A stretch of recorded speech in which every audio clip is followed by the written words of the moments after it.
Sistemi i përbashkët kufitar One Stop Shop ndërmjet Maqedonisë së Veriut dhe Shqipërisë pritet të hyjë në fuqi para sezonit veror.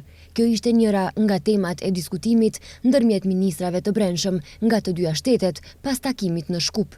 Ministri Toshkovski pas e priti me një buqet lulesh homologen dhe tha se ekipet operative nga të dyja palët do të intensifikojnë punimet për sistemin e përbashkët kufitar. Vitin e kaluar nga pikat kufitare të dy vendeve kanë qarkulluar 5 milion qytetar dhe 1.8 milion automjete.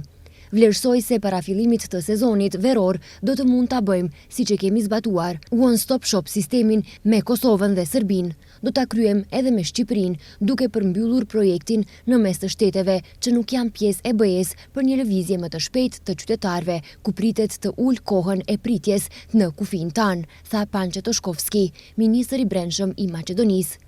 Për vendkalimin e vogël kufitar Gjepqisht Trebisht, në parim bën ujdi që në të ardhmen të funksionojë 24/7 përkundër faktit që në sezonin e verës është i hapur deri në orën 20, ndërsa gjatë dimrit deri në orën 18.